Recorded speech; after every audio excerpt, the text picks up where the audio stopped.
Ang bundok na to ay may taas na 1,456 meters above sea level at wala pa daw ang sinumang nakarating sa tugatog nito. Itinuturing ito na hangganan ng tatlong probinsya, ang probinsya ng Aurora, Quirino at Nueva Vizcaya. Makikita sa satellite map na ang bundok ay may dalawang pangalan. Ito ang Mount Otondo at Mount Otonao. Ayon sa ating local guides na nagmula sa tatlong probinsya, ito ay kilala nila sa tawag na Mount Atondo.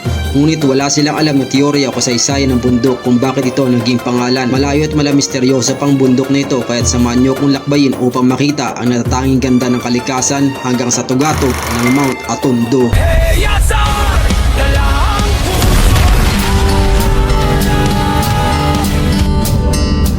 Kararating lang namin dito sa Bayanihan, 7:55 AM.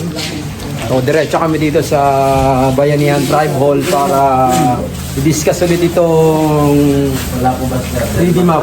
Doon po tayo manggagaling, meron pong box dyan maliit dyan. Dito po tayo dadaan. Ito pong sisintrohin natin, dadaan tayo rito. Ito yung unang campsite. Kailangan makarating tayo sa side na ito sa hapon. Kahit dilimin tayo, pipilitin natin makarating ng hapon dito sa side na to. Para makuha natin ng isang araw hanggang doon. Yun ang pangalawang campsite, sir. Ayun, uuwi na tayo. Pauwi na. River crossing na to, for river crossing pa. Kailangan pilitin natin makarating ngayong araw kahit madilim. Pero maganda naman, sir, yung campsite. Ito ang ating pinakang master guide pag dating na po dito, siya po nakakalam ng daan. Yan, sinigurado po namin na makakarating tayo ng maayos at makakatraverse tayo. Yan, tapos uuwi na po tayo dyan sa ikatlong araw. Pagkatapos i-discuss sa 3D map ang ruta ng kabundukan na aming tatahakin, bago umalis kinakailan ilista ang pangalan sa logbook. Bago tayo dumiretso doon sa kabundukan, kung saan yung pupuntahan natin na Mount Otonao, so kailangan natin magpa-register dito sa registration checkpoint ng Ilonggo Tribe. Pagdating naman sa tribe registration checkpoint, kailangan ulit magpalista ng pangalan at wala rin kailangan bayaran dito. Dito pa lang sa Bayanihan Bridge, talagang napakagandang pagmasdan ang tanawin, ang malinis na ilog at ang kabundukan. Kaya di na ako makapaghintay pa na makarating sa jump off para masimulan na ang paglalakbay papuntang bundok ng Otonao o Atondo. At ngayon ang aakitin natin ay ang Mount Otonao. Halos magkakalapit lang din sila ng bundok ng Mount Pamasamasan at Kaadangan. So kaya ang jump off natin ay dito pa rin sa Tatamunding Farm Resort. Alright guys, mga 9 AM, kakaalis pa lang namin dito sa Tatamunding Farm Resort. So dahil may mini truck tayo ngayon, pero anto mga 500 pesos yung rent namin, so mas makapadali yung patunta namin doon dahil medyo malayo pa yung paglalakad. Huwag lang matutong babayo. Nasa mahigit isang oras kung lalakarin hanggang sa paanan ng bundok, at dahil dinidevelop ang kalsada, merong ilang sasakyan na kaya nang dumaan dito.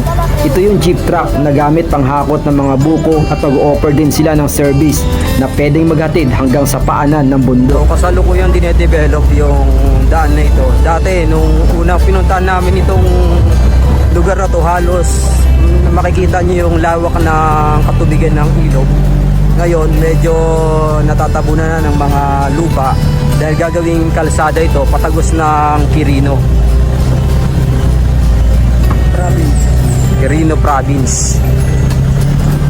So yan, yung mga yan dati halos ilog yan, ngayon naging kalsada na. So kaya umaabot na itong mini truck dito. Kaya guys, sa mga susunod, mas mapapadali na yung pag-akyat sa Mount Pamasamasan at saka sa Kaadangan, Pakugaw. At pati na rin sa pupuntahan namin ngayon sa Mount Otonao.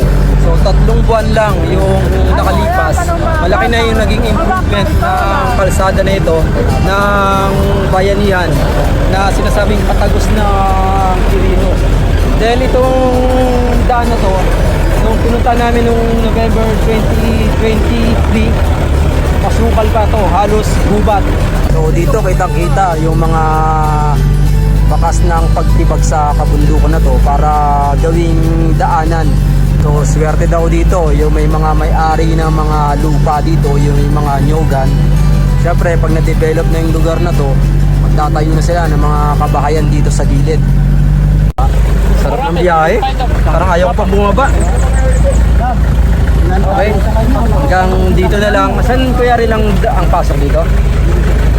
So dito yung pasok namin papunta doon sa bundok ng Cotonou. So dito hanggang dito lang kami, halos sa mga 30 minutes yung biyahe. Hi guys, welcome to my vlogs. Pagpasok namin sa paanan ng bundok, mga ilang minuto pa ay unti-unti ng paahon ang trail na aming pinaglalakaran. Halos 5 minutes na 45 degrees na paahon. Kaya pinagpawisan rin tayo dun. Ngayon, medyo pababa naman tayo. Wala pa tayong idea kung ilang minuto itong binababaan natin. So kasunod, ito may mga madadaanan tayong ilog. So, first take 5 minutes rest namin dito sa unang ilog. Mula dito sa ilog ay dahan-dahan na naming tatawirin ang bundok. Kaya inaasahan na ang mas matatarik pang mga trails. Wala pa kami sa kalagitnaan ng kabundukan pero may napansin na ang ating mga kasamang botanist. May mga kasama tayong mga ilang botanist. So ito si Pops Jason. May tinuro sa atin na isang uri ng halaman. Bigonia. Bigonia to, Pops, no? Opo. Di ba maraming uri ng bigonia? We have siguro mga 150 species. So ito, anong klaseng bigonia to? Hindi ako specialista dito pero ang group po nito yung Petermania. 4 silang kasama natin mga botanist ngayon na nag-observe dito ng mga ilang mga halaman. Habang sumusukal ang kagubatan na aming pinapasok, unti-unti naman lumalakas ang patak ng ulan. Malakas na yung ulan. Halos 30 minutes mula sa ilog ay narating namin ang tinatawag na tanawan. Dito muli kami nagpahinga upang hintayin ang nasa hulihan. So, medyo sumama lang yung panahon sa pag-akit namin ngayon. Mukhang walang clearing. Dapat dito matatanong na natin ang ilang bayan ng Maria Aurora. Mga 15 minutes kami nagpahinga sa tanawan bago namin ipinagpatuloy ang paglalakbay. Kung ano ang kasunod na trails, wala kaming idea.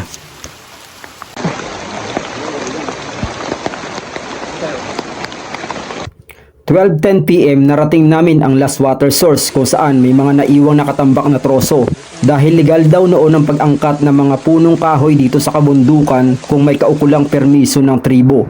Dahil tanghalian na, dito na rin kami nagpahinga at kumain. Pagkatapos kumain at nagpahinga ng halos 20 minutes, agad na rin kaming umalis. So 12:52 after ng lunch namin, nag-start na kami sa trekking.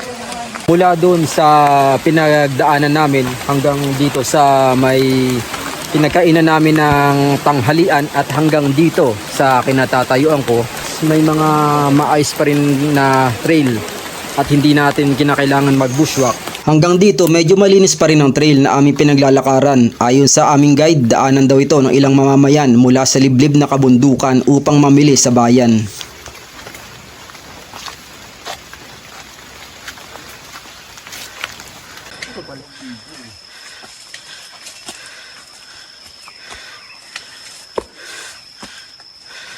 Sumunod ay narating namin ang unang tuktok ng kabundukan sa loob ng 30 minutes mula sa last water source. Habang nagpapahinga kami, itinanong ko sa aming guide kung may pangalan ba ang bundok na ito. Ang tawag daw nila dito ay Dipang o Virgilio Molina Peak mula sa pangalan ng nauna nilang chieftain. Dito kami naghintay sa iba pa naming mga kasama, kaya nung kumpleto na, mga alas 2 ng hapon, bumaba kami sa kabilang bahagi ng bundok. So medyo maputik lang dahil nga umulan din kaganina. So ngayon, umaraw. Mas medyo, yun, mataas na rin ang sikat ng araw. Pero dito napakalilom. Dahil nga natatabunan to ng mga makakapal na punong kahoy. Ngayon ay natawidan namin ang kabilang bahagi ng bundok. Maliwanag na ang paligid dito dahil halos halamang damo lang ang nasa paligid ng trail kaya medyo ramdam na namin ang init ng araw.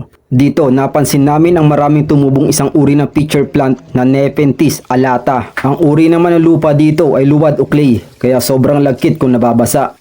Inaabot din ng kalating oras ang lakaran at mabilis na rin yun para sa haba ng aming paglalakad. dahil halos patag lang ang mga trails hanggang makarating kami sa pangalawang ilog at dito kami sandaling nagpahinga. So hanggang sa ngayon, hindi pa namin nakikita kung saan banda dito yung Mount Utunaw. Mula dito, di pa namin matanaw ang tuktok ng bundok na aming aakyatin. Kaya saglit lang kami nagpahinga dito para hindi kami abutin ng dilim.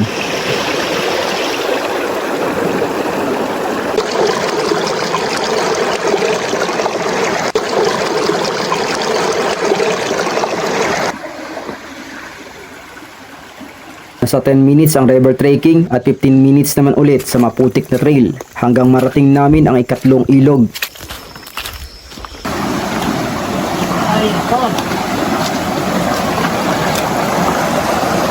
Pagkatawid sa pangatlong ilog, mahirap makita ang trail dahil medyo natatakpan ng makakapal na halamang damo, kaya naglagay kami ng sign para sa mga kasunod namin.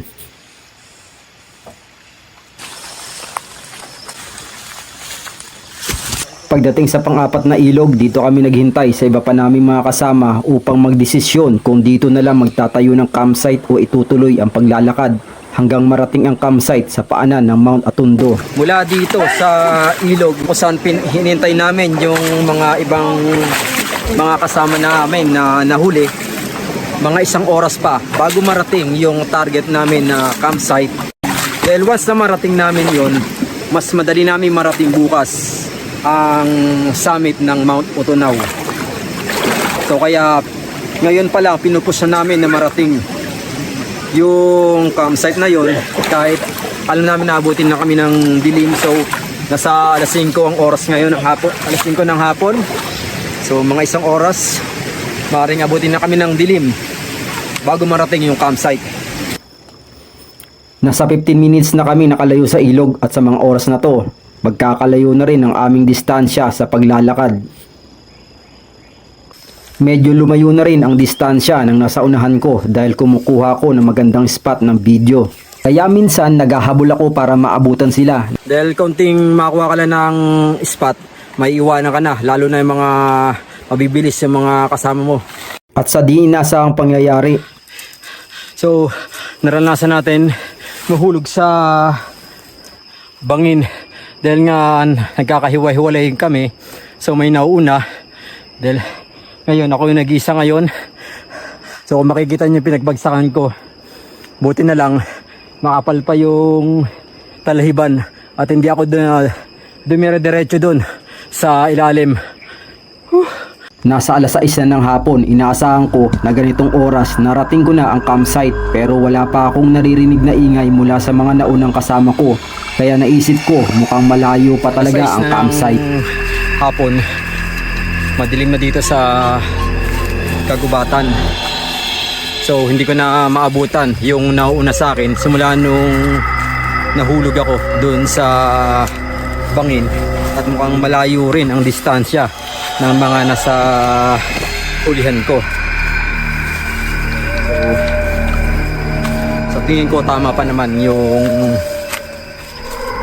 trail na dinadaanan ko dahil wala namang ibang daan kundi susundan lang naman natin itong mga trail na nandito ngayon. So medyo nga lang yun, medyo nakakatakot guys. So medyo nakakatakot dahil padilim na ng padilim. At last, narating na rin natin yung campsite. So may mga ilang ilog tayong tinawid pero hindi na natin nakakuhaan dahil nga sa sobrang pagod at mahirap na rin. Baka mahulog tong cellphone natin. So ito, nagpiprepare na sila ng mga tent, hammock and tarp.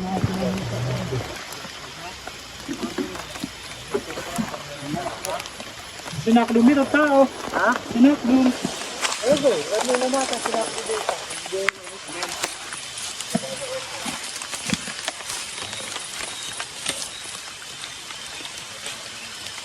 So tayo, hanap tayo ng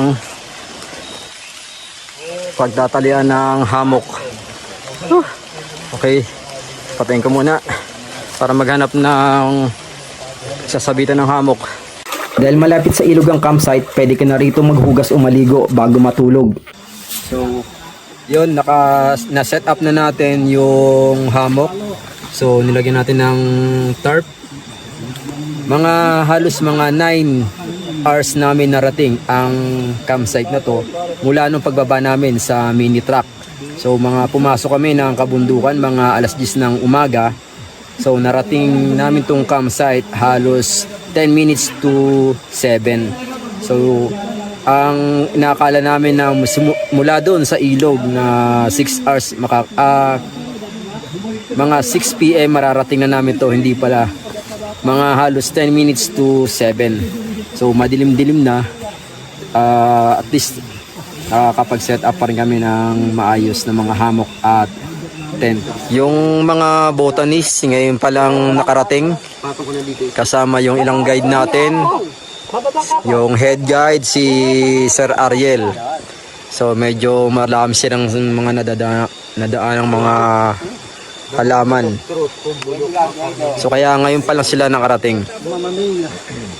Nang makarating na lahat sa campsite, sabay-sabay kami naghapunan at maaga nagpahinga dahil maaga naming sisimulan akitin ang tuktok ng Mount Atondo o Otonaw.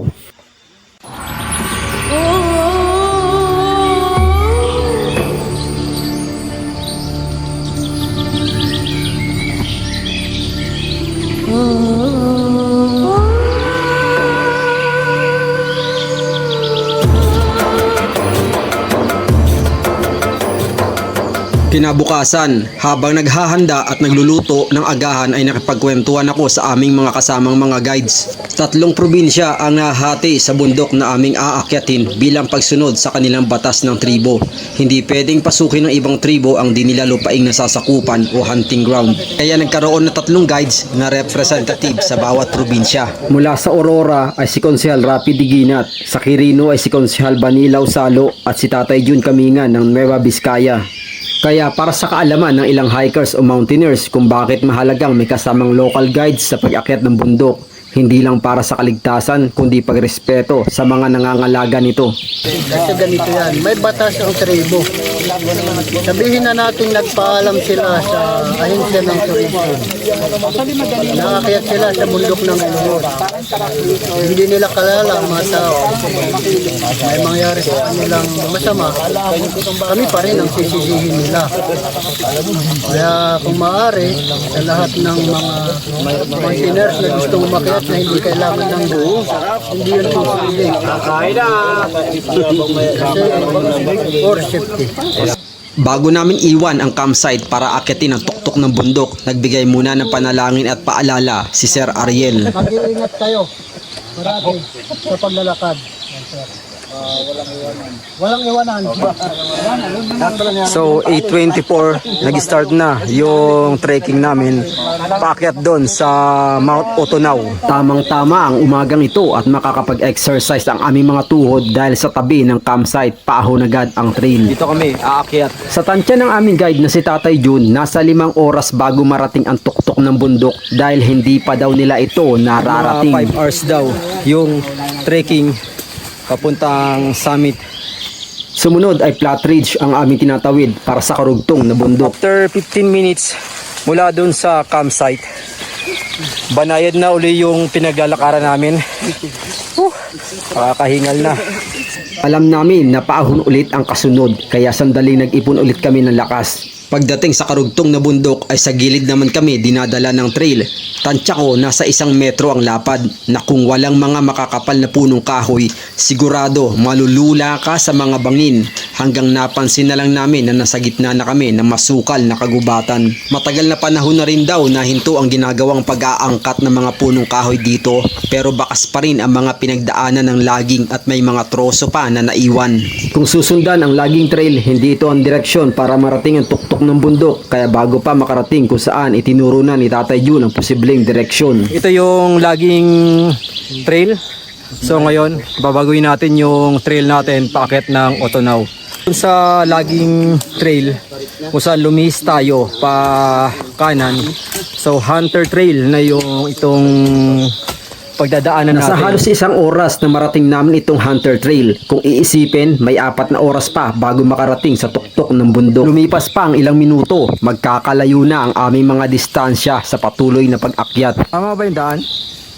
May mga ano naman yata dyan, palatandaan. May yapak naman dito. Ayan, yan. Kasi dito mukhang hinarangan nila yung dahon ng dahon eh.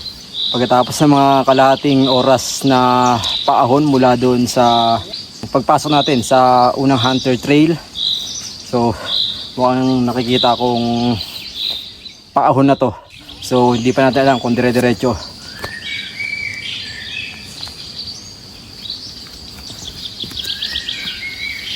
Buti na lang, nasa 1 minuto lang naman yung ahunan. Dito sa medyo flat trail sa taas, naririnig ko na yung mga kwentuhan ng yung boses ng mga kasama ko. Mukhang nagpapahinga sila. So take 5 rest. Pagkatapos magpahinga ay halos nasa 2 oras na mula sa campsite ang aming patuloy na pag-akyat. May kakaibang lamig ang hatid ng hangin dito dahil sa mga nagkukumpulang malalagong punong kahoy at halaman. Dagdag pa siguro ang lokasyon ng kabundukan na halos napapalibutan ng mga kabundukan ng Sierra Madre, kaya hindi ka makakaramdam ng sobrang pagod.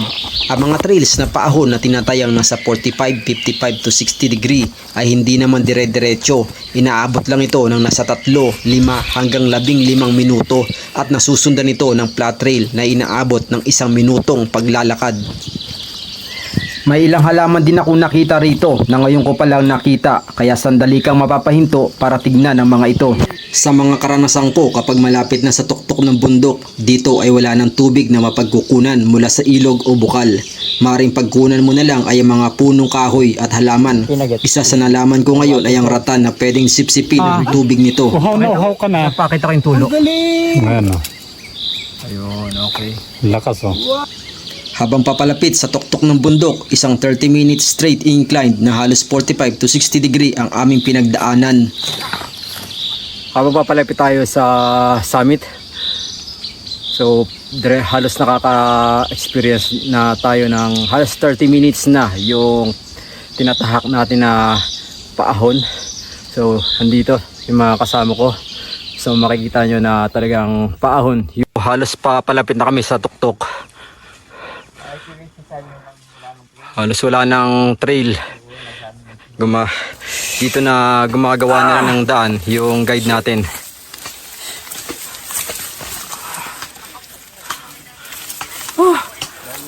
Welcome po sa Mount Atondo. Sa wakas. Sa Mount Atondo. Sa wakas ito ng summit Ng Mount ng Atondo. Mount Atondo. ng Mount Otonaw. Atondo. Otondo. Bago ko ipakita yung ganda ng view ng tuktok ng bundok na ito, check muna natin yung paa natin dahil mukhang pinuputak din na tayo ng limatic kanina pa habang paakyat dito. Okay guys, limatic check tayo ngayon. Ngayon lang may umakyat dito kaya napakaraming limatic. Hindi lang dito sa trail, mula pa sa campsite ay meron ng mangilan-ngilan. Narating namin yung summit ng Mount Atondo sa loob ng mga 3.5 hours. So merong nakaakyat ng mga 3 hours lang yung unang nakarating dito. Dito sa west side, may mga ilang kabundukan dito na hindi pa natin alam yung pangalan. So part na to ng Nueva Vizcaya. Dahil ngayon pa lang may nakaakyat sa tuktok ng Mount Atondo o Otonaw, hindi pa halos makita ang kabuwang tanawin dahil sa mga nakaharang na punong kahoy. Pero kung may sasaayos lang ito, napakaganda na tanawin na makikita sa palibot nito. Nariyan ang Mount Pamasamasan sa bandang silangan na dati rin namin naakyat. Matatanaw na rin dito ang lawak ng Pacific Ocean. Naharangan pa ng mga kapal na sanga ang bandang north and south, pero masisilip mo na ang ganda ng tanawin. Nakaharang itong bundok na to. So yun yung baryo ng Kumgang. Kumgang. Sitio Kumgang. So Ang may sakop barangay Matmad. malapit sa ilog. Kirin. Malapit din sa ilog yun. May ilog eh oh. Oo, kasiknan na yun. Yun na yung ilog ng Cagayan, sir. So yung natatanaw natin doon na malapit sa ilog, isang sitio. So nandun din yung mga tribo ng mga Ilongod. Isa sa mga sitio nila dito sa gitna ng kabundukan. So makikita nyo yung mga narating namin ngayon, talagang halos na sa kalagitnaan ng kabundukan ng Sierra Madre. Si Sir Rapi at si Sir Jun. So kahit sila hindi pa nila naakyat yung summit ng bundok na ito. So lahat ng ngayon na nandito, mga nakasama ko yung mga Team Roma at itong mga guides ng Bayanihan at ng Quirino at Nueva Vizcaya. So kami ngayon yung kauna-unang nakakat dito sa tuktok ng Atondo. Tsaka may pumapasok na limatik ka. Ano ko? Wala. Wala. Sumantala mo ako. Ito ba, light. Mount Otondo. Yun kami. Yun yung kauna-unang nakakat ngayon dito sa kabundukan, sa tuktok ng Mount Otondo. Ngayon nakakita namin ang Mount Atondo o Otonaw na may taas na 1,456 meters above sea level. Maakit ang summit nito sa loob ng 3 hanggang 3 kalahating oras mula sa campsite. Halos nasa 10 oras naman para sa mabilisang paglalakad mula sa paanan ng bundok sa barangay Bayanihan. Mount Otondo!